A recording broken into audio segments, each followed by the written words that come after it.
Senator Rand Paul, what if President Trump called you and he said, "Hey, what do you think I should do about the situation in Iran?" Your response would be what?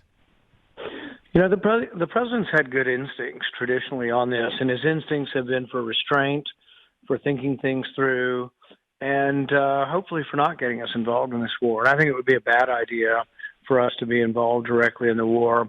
I think the chance of negotiation pretty much goes out the window with the first U.S. bombs dropping. Even as it is, we're so closely linked with Israel. I think that it's almost depicted as a joint action now. But I think it is a step for the worse if we actually are involved actively with bombing. The other thing in our country is we have this thing called the Constitution that says you can't go to war with countries without permission. So if he did decide, and he told me he's absolutely made the decision, I would recommend to him that he has to come before Congress, ask us for permission, and we'll have a vote the same night on whether or not to go to war. Do you yourself, are you concerned about the idea of Iran having nuclear weapons? Do you think that's a threat to the United States? Well, I think potentially. I think that it's more a threat to their regional neighbors. But I would say that I don't want them to have nuclear weapons. I don't think anybody does. But the question about every activity is, does it make it more or less likely? So I think you can argue both sides of, does Israel's bombing make it more or less likely that they get a nuclear weapon? You can say, well, they're destroying their capability. Or you could say that this is the last straw from Iran's point of view, and Iran will simply rush headlong into developing a weapon. They may well have stockpiles of highly enriched uranium we don't know about. And once you have it, you can really hide a cupful of highly enriched uranium anywhere. And probably one cupful is probably enough for a decent-sized bomb. And so they have the ability to enrich. I don't think the bombing gets rid of their knowledge of nuclear power, even though they killed, many different scientists. I hope they don't go this direction, but there's always a question: will they passively come back and, hang their head and say we're sorry and we want to negotiate, or will they, have this sense of nationalism, rally around their flag, put aside their differences, and really unify in the sense of trying to, combat an attack? I presume that since you wouldn't like to see United States force, bunker busting bombs used, I think that would be your position based on the answer so far, that you also would want to have no U.S. involvement in any potential regime change relating to the Ayatollahs or anything else. Your general proposition would be that we should not get involved. Well, we tried that. We tried it in Afghanistan, and for 20 years, and Afghanistan was a very, very tiny, backwards country, no wealth and very few people compared to Iran. And we weren't very successful even in that backwater of trying to get, a stable government. And the Taliban ended up waltzing in and, a matter of days taking over that government. So I don't know that we're very good at nation building, nor do I think that that's really what we should be doing. So, no, I'm not involved for it. Do I wish their people well? Yeah, I would love to see their people get rid of their government. Nobody wants to see their people oppressed. The women that have been snatched up off the street, beaten, and who knows else, simply for not wearing a face covering. And the young people of Iran are said to be very pro-Western, very much more open than where the mullahs are as far as culture.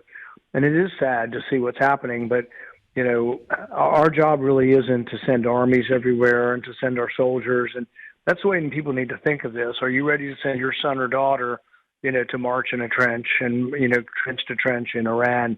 And it really is not a war that we should be involved with. We're talking to Senator Rand Paul. All right, let's shift from Iran right now to what's going on with the so-called Big Beautiful Bill. Last week we had Senator Ron Johnson in. I think you and he share a lot of the same ideas on this bill not cutting spending enough. I don't know if things have changed since last week. What would you tell us? What should we know about the current status of the bill as you see it? A lot of the bill is tax cuts, which I'm for, making the tax cuts permanent, which I'm for. I voted for these tax cuts in 2017, most of them. I think they were largely responsible for the economic growth and prosperity in the first Trump administration. We had low historic unemployment. We were doing great until, they shut the government down, shut the world down for the pandemic. But I'm for all of that. The spending cuts, I agree with Ron Johnson. They're weak, they're anemic, and they will not materially affect our accumulation of debt. And this is the thing people need to understand. Our deficit this year is going to be $2.2 trillion.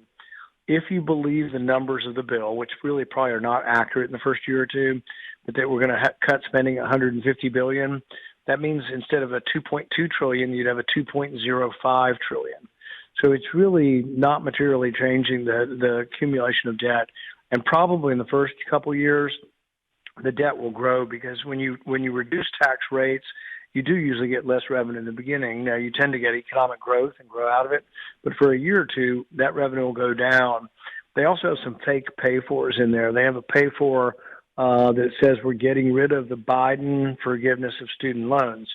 Well, the courts ruled that illegal, and it never went into action. So they're going to get rid of something that isn't currently happening. And only in Washington do you call that a cut when you get rid of something that actually isn't occurring. But some of these things aren't real. Some of the real findings, like putting work requirements on Medicaid, don't start occurring until after the election in 2026. So I think in the first couple of years, the deficit does get worse. But my biggest complaint really, though, is the debt ceiling. Raising the debt ceiling $5 trillion when Congress, I think, is terrible with money. They're irresponsible. We've accumulated a $36 trillion debt. They show no signs of wisening up and actually spending cuts. And so I think to raise the debt ceiling $5 trillion is giving irresponsible people too much credit. So I'd give them 3 months.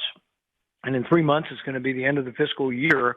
You realize in 3 months, they're going to be coming back with a big, beautiful omnibus. And so that's going to be, we'll face that in September. And so if they're going to keep spending money the same way they have, I would say you get very little installments of debt ceiling. We vote on it every 3 months until we see if we can trust you with money. What do you think the time frame is? You just laid out the debt ceiling. President Trump has said he'd like to have this done by July 4th. Ron Johnson said he didn't think that was very likely. When do you think the Senate might be able to vote on this bill? What does your horizon look like in that respect?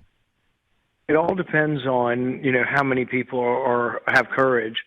4 principled conservatives with courage could make this into a conservative bill. All it would take would be 4 of us to say that we don't want the debt ceiling on there, we're not voting for $5 trillion in debt, and they would have to change it. Right now, I think it's me and possibly Ron Johnson, and then there may be 1 or 2 others out there, but I really haven't heard a lot that indicates to me that there are people. You have to say you're going to be a no. You have to be steadfast and loud, and you have to tell them why, and you have to tell them what it takes to get to yes. And that's why, despite getting some credit from some of the, attack dogs at the White House, I've been very clear to the president. I like a lot of the bill. I like him personally. I support him. And I'll support the bill, but they have to separate out the debt ceiling. They don't want to do that, but they will do it if I'm the deciding vote. That's what I also told my supporters who say, I can't believe you won't vote for the tax reduction. I said, I will. I'm for it. And if I'm the deciding vote, I promise you I'll vote for it. But if I'm the deciding vote, they're going to have to negotiate, and they will, because that's the way it works. The only reason they're not negotiating with me over the debt ceiling now is we don't have the 4 votes to oppose them. If we had the 4 votes, we'd have already separated out the debt ceiling, and I would be a yes now. How frustrated, you just mentioned it a little bit, do you think the president is with you? A little bit. I've known him for quite a while, and but is your relationship with the president? Sorry to cut you off a little bit, but is your relationship with the president a little bit of a roller coaster? Because sometimes it seems like you guys are thick as thieves, and then other times it's like you're kind of at each other a little bit. Do you feel like a little bit over the decade that you've been a roller coaster with the president? Well, it's kind of funny because I personally like him, played golf with him a dozen times. I played golf with him before he was president, probably 2013, 2014. I asked him to support some of my mission trips when I did surgery in Guatemala, and I believe it was 2013 or 2014, and then in Haiti. He supported both trips, and so I've gotten to know him over time and actually enjoy his company. I was probably one of his biggest defenders on the impeachment. But, there is a mercurial nature to it, though, that, I think those were very important things, the defense on that. I think this bill is just a policy difference. And I'm not changing anything I'm for. I've always been against raising massive raises of the debt ceiling, whether it's Biden or anybody else. But I think some of his attack dogs at the White House simply, it's my way or the highway kind of stuff.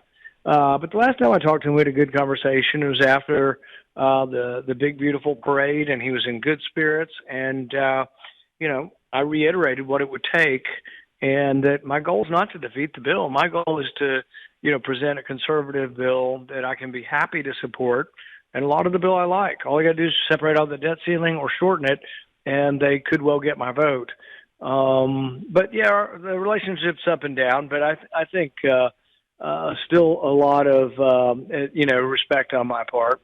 We're talking to Senator Rand Paul. Last question for you. I know looking ahead to 2028 is a ways away. We still have to get past the midterms. But there's a lot of talk about Andy Beshear in your state running for president. He was one of the worst governors in America, certainly the worst governor, I would say, of a red state during COVID. Is it kind of staggering to you that he would be a national political figure based on what you have seen of his leadership in Kentucky?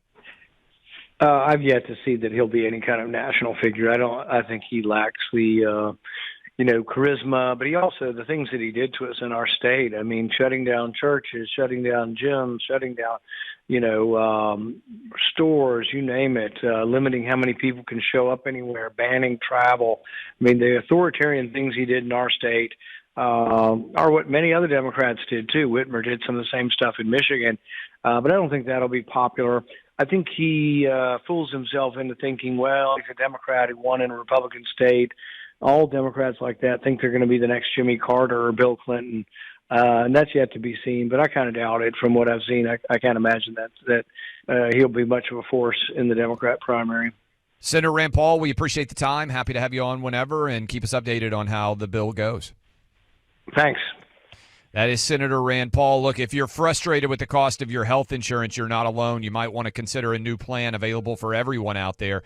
Offers a monthly cost as low as $262. Insurance plan called Ease for Everyone. Compared to Obamacare, Ease for Everyone affordable.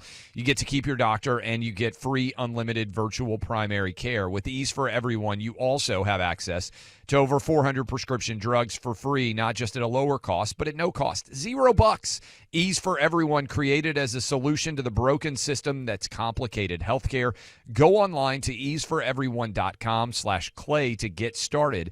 That's easeforeveryone.com/clay. Get affordable healthcare for as low as $262 a month today. That's easeforeveryone.com/clay.